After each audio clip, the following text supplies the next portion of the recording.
पुण्याजवळच्या खेड तालुक्यातल्या कडधे गावामध्ये मी आता आली आहे आणि इथे माझ्या पाठीमागे जी दिसतायत झाडं ती तुतीची लागवड केलेली आहे। साधारण 12 वर्षापूर्वी लावलेली ही झाडं आहेत आणि माझ्यासोबत आता आहेत साधना काकू आणि ह्या साधारण 12 वर्षापासून रेशीम उत्पादन घेत आहेत।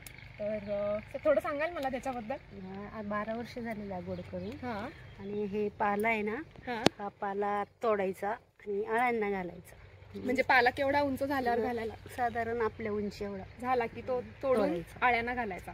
आणि मग आळ्या साधारण म्हणजे किती दिवसांच्या कसं काय येतात? आम्ही आता चौकिया बनवून आणतो।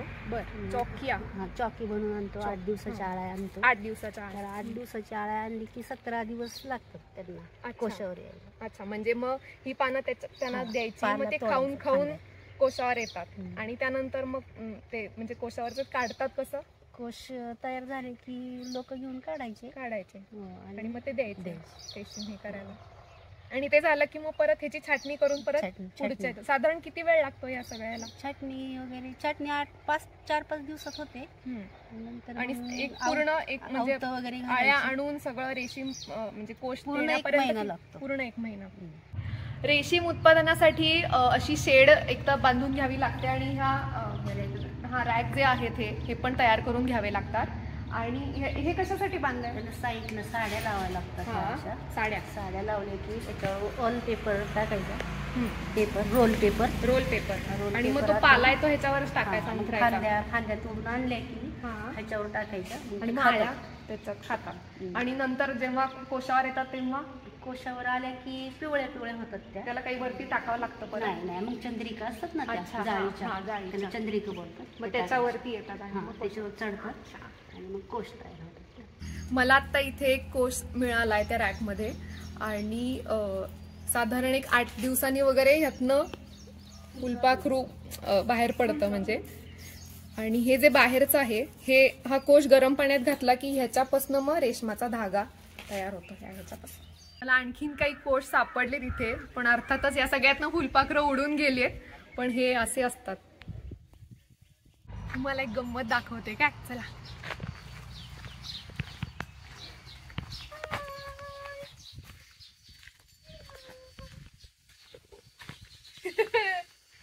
इथे ना दीपू सारखे 2 आणखीन मला त्याच्या गँग मधले भेटले, पण त्यांचं नाव अजून ठेवलं नाही, बारसं व्हायचंय त्यांचं। आणि साधारण 5-6 महिन्याचे आहेत दोघं पण। दीपू सारखंच करून घेताय तू, हो की नाही? घंटा पण दीपू सारखीच आहे। आमचा दीपू आहे ना तो पण सेम तुझ्यासारखाच आहे। तुझे कसे डॅम्बिस डोळे आहेत ना तसेच आहेत सेम। डोकंच ठेवून टाकलं।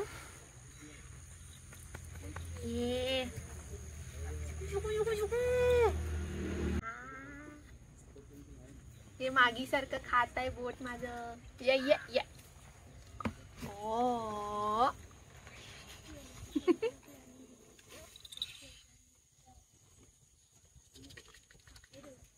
हे शर्यतीचे खिलार बैल आहेत आणि तो तिकडचा आहे तो फायर बंटी आहे। हा कोण आहे? देवमन। आणि हा नवीन आहे हा रामा। असे 3 बैल आहेत।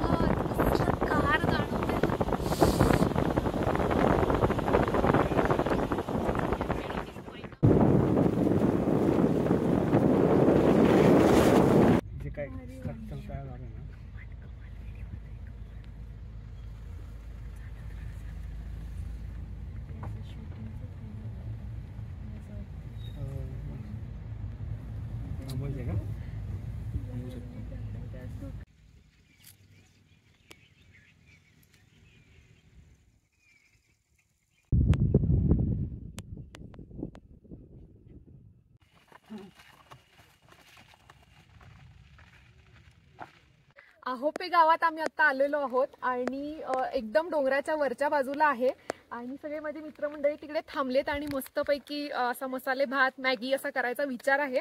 तर छोटे दगड आता इथेच आम्ही चुलीवरती चूल करून त्याच्यावरती आम्ही शिजवणार आहोत. तर छोटे दगड इथे आहेत बांधाचे, ते काढून घेऊन जाते.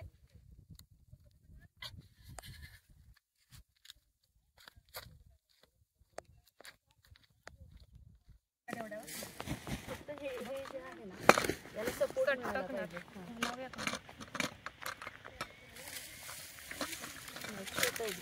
मग हा खाली घाल, हा खाली घाल, ह्याच्यावर ठेव. मी आडवा ठेव बरं. बसला अंदर नाही ना. चूल तयार होती, इकडनं मागणं दगड लावून घेतला आणि थोडी गॅप ठेवली आहे. आणि लाकडं आणली होती आम्ही येताना सोबत. नारळाच्या झावळीच्या ह्या पाती पण आणल्या आहेत, कागद आणलाय थोडा. आणि हलका पाऊस येतोय त्यामुळे लवकर पेटवायला पाहिजे चूल. यार खूपच हवा आहे. हवा खूप आहे. थांब असं पकड, मी इकडनं हे करते. हात बघा. असं कर, असं कर.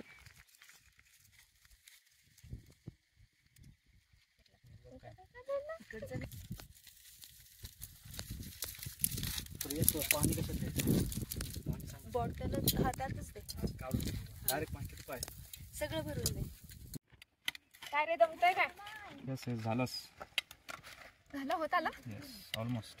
मी तांदूळ धुवायला जाते तिकडं. Yes. तिकडं आहे पाणी त्या बाजूला. चालेल. नीट करा काम. जैसी आपकी आज्ञा. पाणी वाहतंय छान.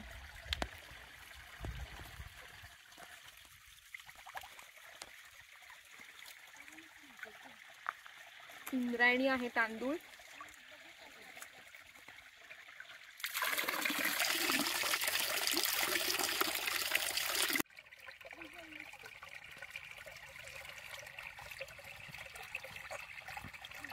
तांदूळ झाले धुवून आता 2-3 वेळात पाण्याने. आणि त्या दोघी तिकडे बघतायत जरा विस्तव कितपत पेटलाय ते. मगाशी पेटवलं होता पण बारीक पाऊस होता, तर आता जाते बघते. आणि बाकी कांदा चिरायला बसवलंय एकाला, तर झालंय का काम बघूया.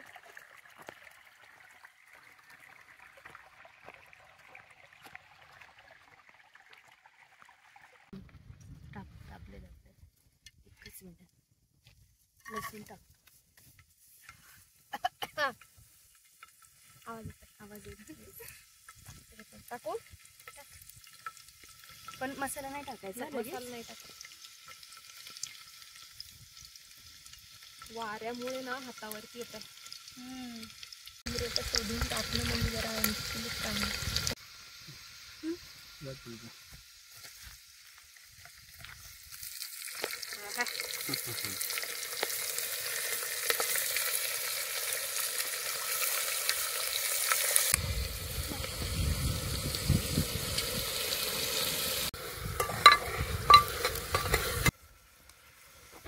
हा दगड कशासाठी?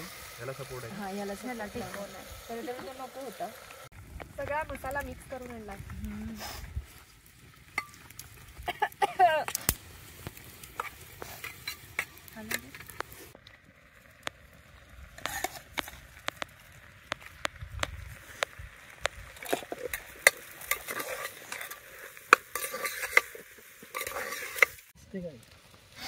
त्याच्यात टाकशील.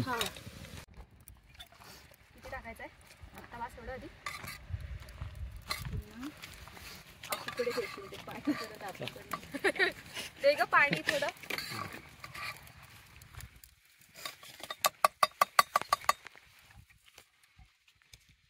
मापात दे. थोडं थोडंसं, एकदम जास्त एवढं नाही. नाही थोडं.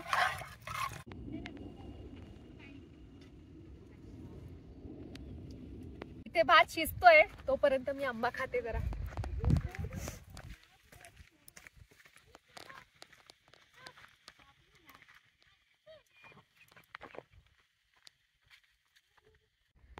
आज सकाळी पुण्याहून निघालो आणि आहोप्याला आलोय आता. बराच वेळ गेला तिकडे चूल पेटवण्यात. आणि वारा खूप होता त्यामुळे सगळा धूर डोळ्यात जात होता. आता थोडं कुकर ठेवला आहे आणि इकडे येऊन निवांत बसलीये. इथे ना धबधबा आहे, जो पावसाळ्यात आता भरपूर पाणी येईल त्याला असा आहे. वरती आहे आहुप्याला आणि इथून पुढे कोकणाला सुरुवात होते असं म्हणतात, त्यामुळे ह्या जागेला कोकण कडा असंही म्हणलं जातं. पाऊस बारीक बारीक येतोय आता. खूप सुंदर दृश्य दिसतंय. इथून खालचं गाव दिसतंय, छोटी छोटी घरं दिसतायत आणि तो तलाव जो आहे तो असा चांदणीच्या आकाराचाही आहे. तिथे ऊन, पाऊस, ढग असं सगळं मिक्स दिसतंय इथून. छान.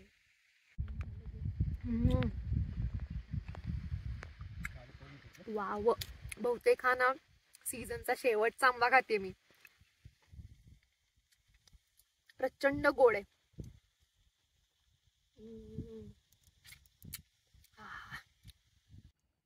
इथं पाण्याच्या तळ्यात चेकर्ड किलबॅक नावाचा एक पाणसाप आहे. त्याचं पिल्लू दिसलंय. हा बिनविषारी साप असतो आणि हे अगदीच 10-12 इंचाचं पिल्लू आहे. व्हायला आली आता.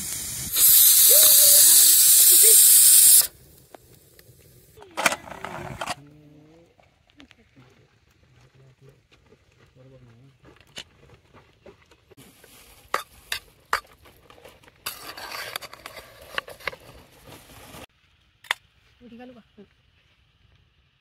ओके, सगळ्याच्यात घालते. तू साईडने भाजी. आईने घरी लसणाची चटणी केलेली आहे.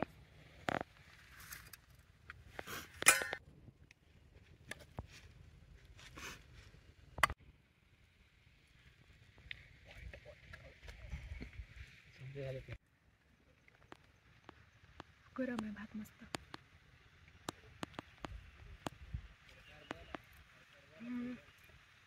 एक नंबर टेस्ट आली आहे आणि त्या चटणीमुळे तर खूप भारी लागतंय. कमाल आहे, कमाल.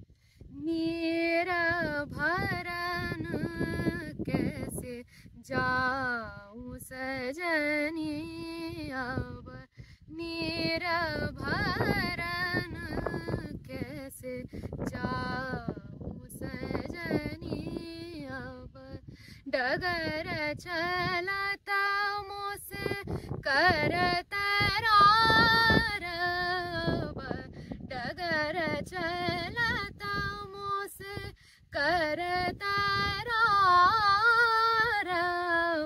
नीर भरन कैसे जाऊं सजनी अब ऐसो चंचल चपला हाट नाट खाट मान तन कहूँगे बात बिनती करत मैं तो गई रे